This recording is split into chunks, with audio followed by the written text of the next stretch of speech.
Kia ora, good evening. Once again, the skies above Gore Township were thick with fire smoke after a business caught fire yesterday afternoon. Gore, Riversdale and Mataura crews responded to the 3:30 call, and upon arrival, the $1 million Ngāi Tahu Te Runanga o Hokanui in Charlton Road was well involved, but no one was injured. Fire investigators were on scene today, piecing together the cause of the blaze. It's the third major fire emergency services have had to contend with in recent weeks in the eastern Southland town. The first stage of the inner city revitalisation project, which includes conceptual design work for the Esk Street Pocket Park, is underway, and retailers and public are being asked for their input.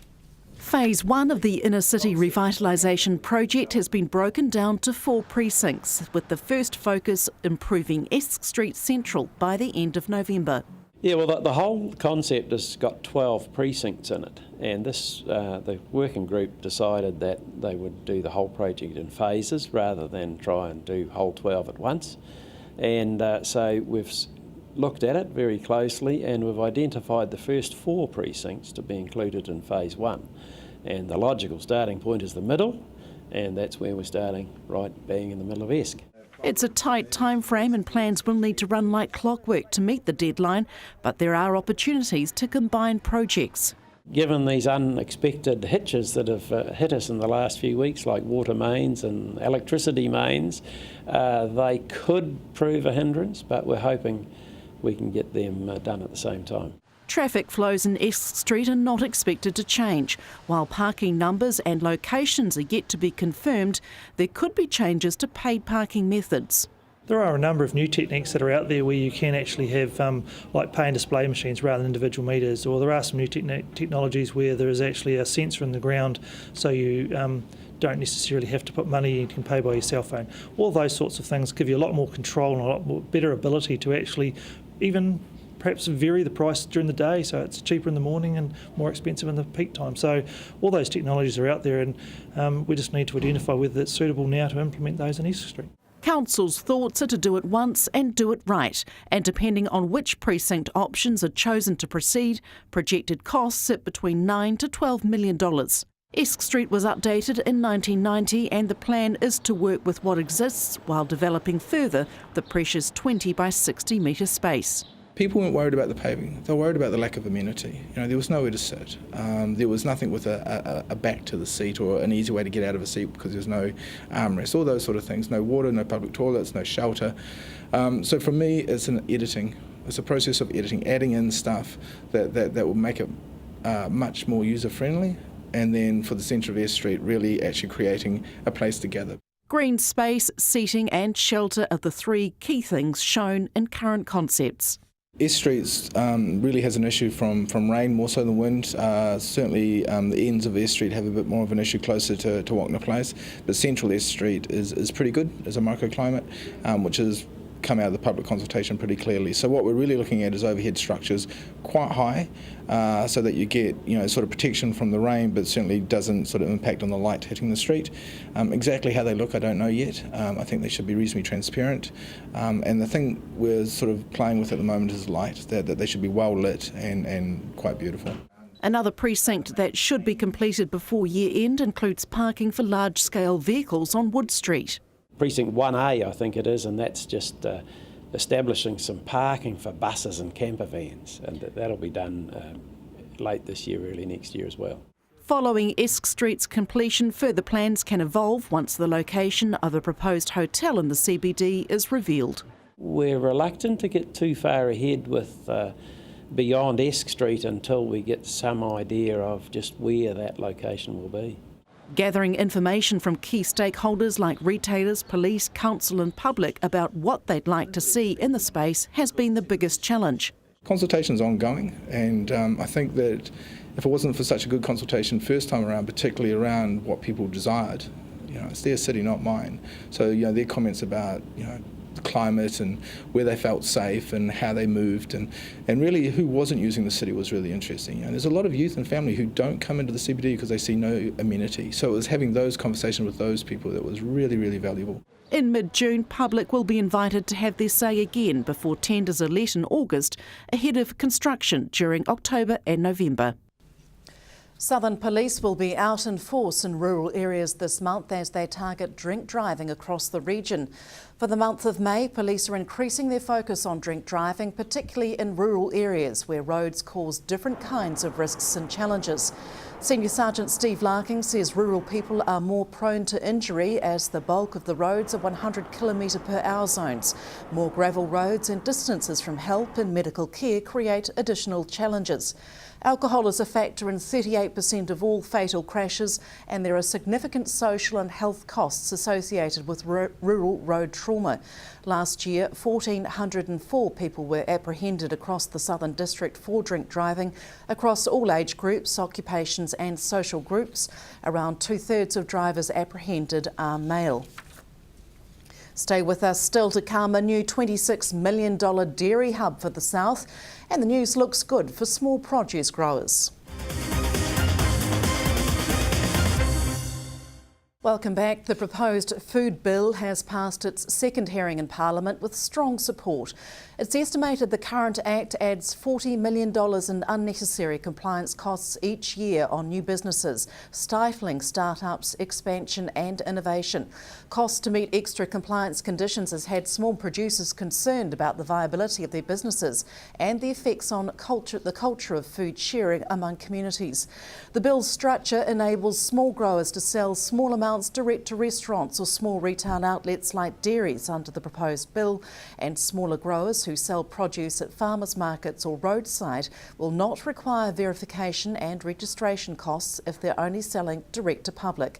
Farmers market operators were worried they'd have to meet the same stringent rules as restaurants.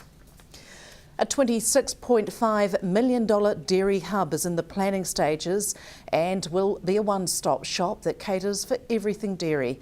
The Southland hub will be a combined demonstration, research and education facility that will replace the existing Southland demonstration farm at Wallistown. The Southern Dairy Development Trust are behind the project that includes a commercial-scale farm to provide relevant research to Southland dairy farmers.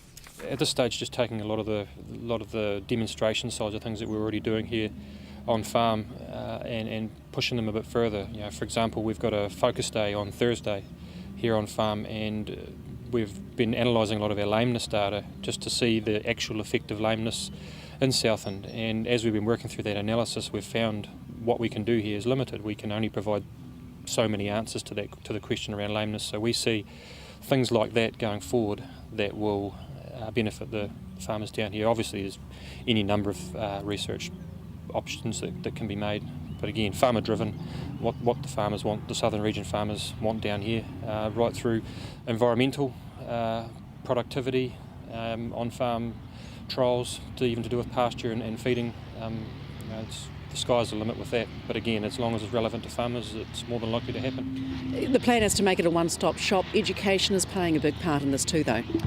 Yes, definitely. Education seems to be quite high on the list of people's thinking as we've been going around talking to people. A lot of the industry providers that deliver training for the dairy industry down here tend to dot themselves around halls and all sorts of nooks and crannies around the province. And what we've found lately is 2 or 3 field days that they've had here have been very, very successful with having the practical on-site the ability to deliver practical on-site training along with their theory has made a big difference to the outcomes for the people taking those courses. So obviously, fitting that in is ideal. How is the whole thing going to be funded, Stacey? Funding's obviously being sourced through external funders initially. That gives us the capital to get the thing going. Ongoing, it's a commercial dairy farm first and foremost. These dairy hubs are not uncommon around the country. They're obviously proving their worth. I think the term hub is becoming more widely used. There is a lot of facilities around the country that deliver quite a few positive outcomes for the communities that they're placed in.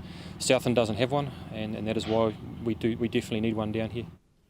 A rule that was introduced at the height of the AIDS-HIV epidemic in the 1980s is set to change to allow gay men to donate blood.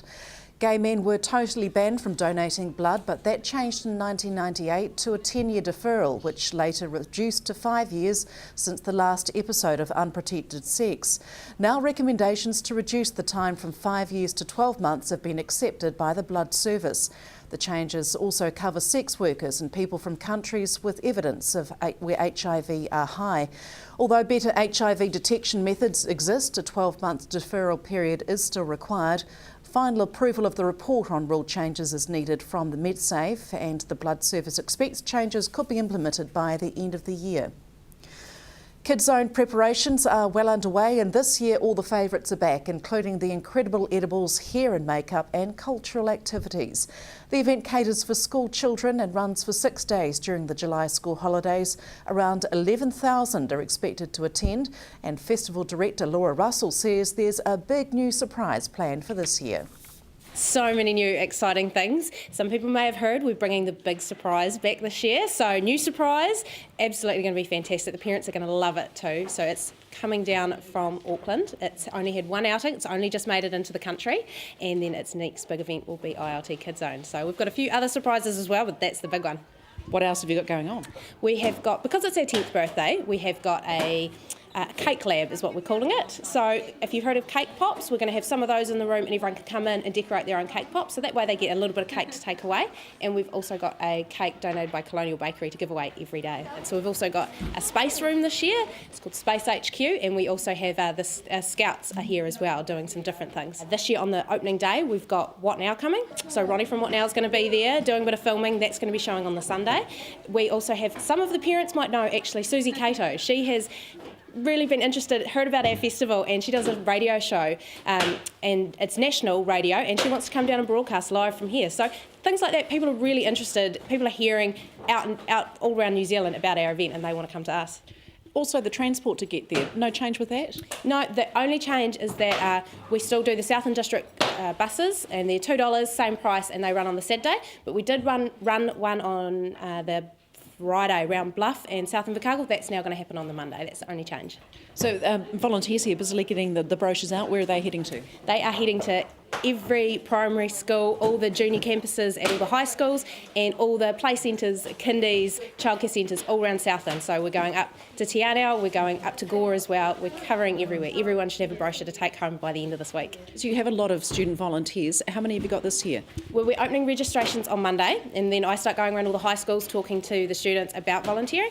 We usually need about 200 a day. So the high school students are great at volunteering. They really get out and support the Southland community, especially now because they've usually gone to the event as we're getting into our 10 years. They've grown up coming to the event and now they want to give back, which is really neat. And it's such a fun way to get volunteering on the CV, something like that, you know. So we do really well. Weekends, sometimes harder to get volunteers. Kids have got sport, they've got their weekend jobs. So we really, really love adult volunteers as well. They've got their weekends free, so we'd love them to come volunteer too. Sport follows weather, which is up next. From the news team, good night.